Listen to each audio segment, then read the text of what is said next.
謎めいた公式設定を持つ機体 LM312V04 ビクトリーガンダム。ビクトリーガンダムは1993年から1994年にかけて放映されたテレビアニメ「機動戦士ビクトリーガンダム」における前半の主人公機で、主にウッソ・エビンが登場しました。従来の宇宙世紀シリーズにおいて主人公が登場するガンダムは主に高性能なワンオフ機でしたが、ビクトリーガンダムは量産機のため複数機が登場しており、ウッソ以外にもマーベット・フィンガーハットやオリファー・イノエなどが登場しています。ビクトリーガンダムは分離合体可能な機体という特性を持ち、特にウッソはそれを生かしたトリッキーな戦いを繰り広げていきました。今回はそんなビクトリーガンダムについて解説させていただきます。僕にはできてしまうんだよ。時は宇宙世紀0149。宇宙では各コロニー自治政府の間で軍事衝突が頻発し、戦国乱世のような不安定な状況に陥っていました。そんな中、スペースコロニー軍サイド2のコロニー国家がザンスカール帝国を建国しました。ザンスカール帝国は超常的な力を持つマリア・ピア・アーモニアを女王とし、元木星公社の重役フォンセカガチを宰相として、反逆者はギロチンで公開処刑するという恐怖政治を行うことで、その勢力を拡大していきます。そんなザンスカール帝国に危機感を覚えた民間人の有志たちが結成したレジスタンス組織リガミリティアは、ザンスカール帝国軍の軍事的脅威に対抗するべく、モビルスーツ開発計画であるビクトリープロジェクトを発動しました。この計画に基づいて開発された機体がビクトリーガンダムとなります。ビクトリーガンダムはかつてのガンダムの基本コンセプトを受け継ぎ、高性能で高い汎用性を持つ機体として完成しました。なお、この時代のガンダムとは反抗の象徴とされているので、リガミリティアはビクトリータイプをザンスカールへの反抗の象徴とするために伝説のガンダムの名を冠しましたが、ザンスカール軍は強大な連邦に反抗している自分たちこそガンダムを持つのにふさわしいと考えているため、特にベスパのクロノクルアシャーはガンダムじゃない、ビクトリータイプだ、その名前は言うなと命令までしています。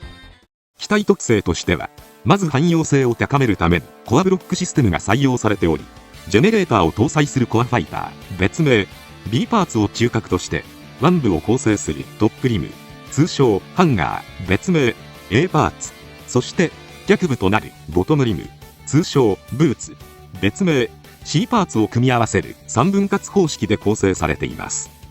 これらのパーツは各個に遠隔操作を行うことが可能であり、一部が破壊されたとしてもパーツごと交換することで再出撃までの時間を短縮することができます。またコアファイターとトップリムをドッキングさせた形態トップファイターや、コアファイターとボトムリムをドッキングさせた形態ボトムファイターという形態を取るのも可能なほか、コアファイターとトップとボトム全てをドッキングした名称が存在しない飛行形態に変形することも可能とされています。そんなビクトリーガンダムはベスパからの攻撃を受けるリスクを分散させるために、ヨーロッパ各地や月面などに点在する工場で製造されました。さらに量産機としての観点が重視されており、複数機で行動する場合はパーツをシェアすることで戦力の低下を防ぐことも想定しています。リガミリティアは正規軍ではないので、育成に時間のかかるパイロットの人数が十分ではなく、補給体制も万全ではないという事情があったので、緊急時は機体を破壊されてもパイロットが生還できるようにするべく、このような構造となりました。さらに操縦は小学生でも可能なほど簡便になっており、クロノクルが一度だけ乗った際には、この操作性の軽さ、これならひょっとすると子供でも操縦できるかもしれないと驚愕しています。次にビクトリーガンダムには重力下での長距離航行を可能とするミノフスキーフライトが搭載されています。ミノフスキーフライトとは、空気中のミノフスキー粒子に静電入力を行うと立方格子状の見えない力場が生じることを利用して浮遊するシステムとなります。このシステム自体は組み上げた力場を維持しておく力が小さいので、静止状態での連続浮遊時間は数十秒間程度しかありませんが、これはコアファイターがホバリングするには十分な時間なので、カタパルトを用いない単独での離着陸や、一旦停止してからの方向転換、そして環境を選ばないパーツ合体や換装が可能になりました。さらにこれのおかげでモビルスーツ形態でも高い飛行性能を誇る機体に仕上がっています。また徐々にビクトリーガンダムの生産が軌道に乗ったリガミリティアは、指揮官用マイナーチェンジ機としてビクトリーガンダムヘキサも開発しました。頭部を改修し、通信・索敵能力を向上した機体であり、頭部ユニットを持つコアファイター以外はビクトリータイプと共通化されています。当初は指揮官機としての運用が考慮されており、オリファー・イノエが登場していましたが、最終的にマーベットやシュラク隊も登場していました。ビクトリーガンダムの武装は汎用性を持たせて、あらゆる戦況に対応できるように高度に規格化されているので、武装の強化やオプションの追加装備など柔軟な対応が可能です。まず頭部に2門のバルカン砲を搭載しています。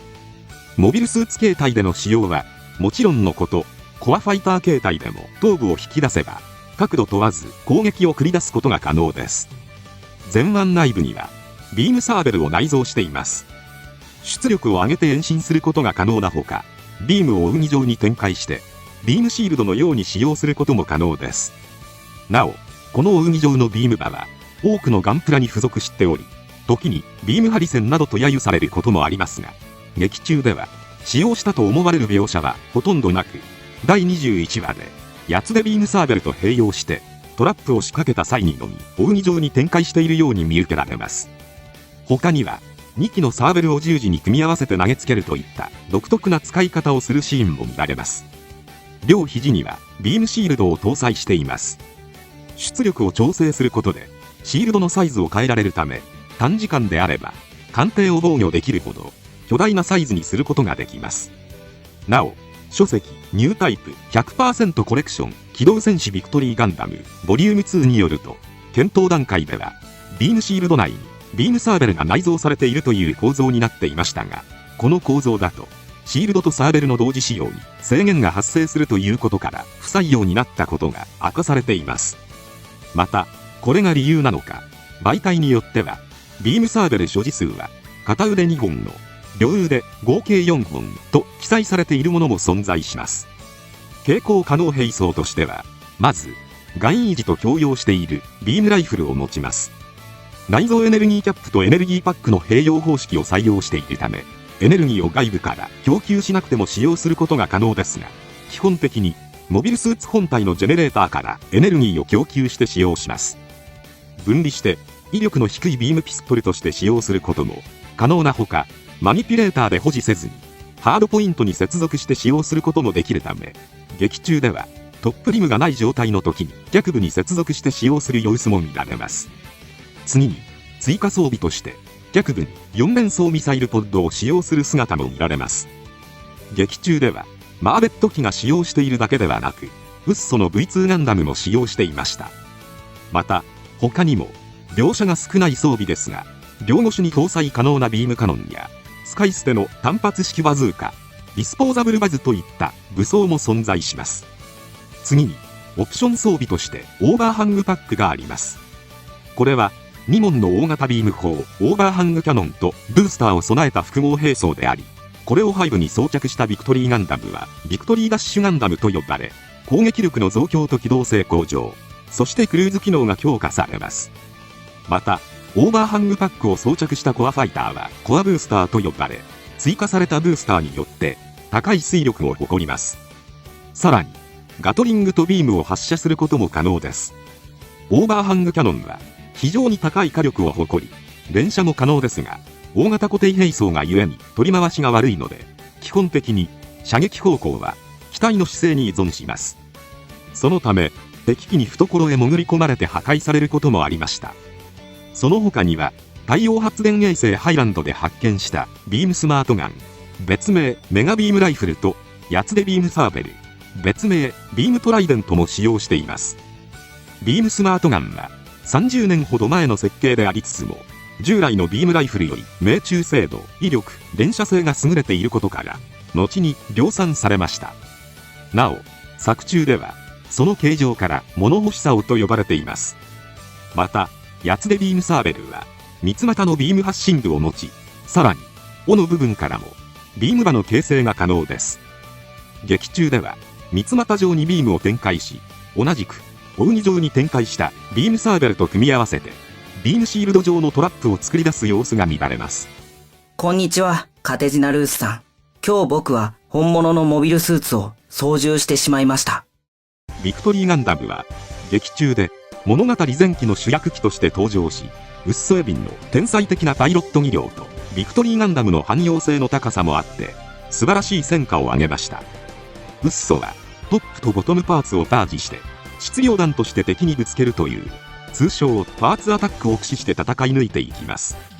また、予備機が増えてからは、複数機で戦闘を繰り広げるなどの展開も見せています。他にも、アビモルとの死闘では、アビモルを踏み台にして、敵に隙を作らせると同時に、ビクトリーダッシュへと再合体し、戦闘のイニシアチブを奪い取るというトリッキーな戦いも見せていました。そして、最終的には、ウッソの故郷、カサレリアン、V2 ガンダムと共に登記される形で、その役目を終えました。余談ですが、ビクトリーガンダムの開発元について、公式サイトの作品紹介では、ギガミリティアは、アナハイムエレクトロニクスの協力を受けて、モビルスーツ開発を行っているとされているため、ビクトリーガンダムは、アナハイムエレクトロニクスが開発した機体と考えられそうですが、この時代のモビルスーツ開発は、サナリーのような対抗企業との共存共栄が図られており、書籍、週刊ガンダムモビルスーツバイブル47号によると、ビクトリー計画に対して、アナハイムエレクトロニクスは、主体的な立場になかったことが記載されています。また、V2 ガンダムにはミノフスキードライブシステムが搭載されており、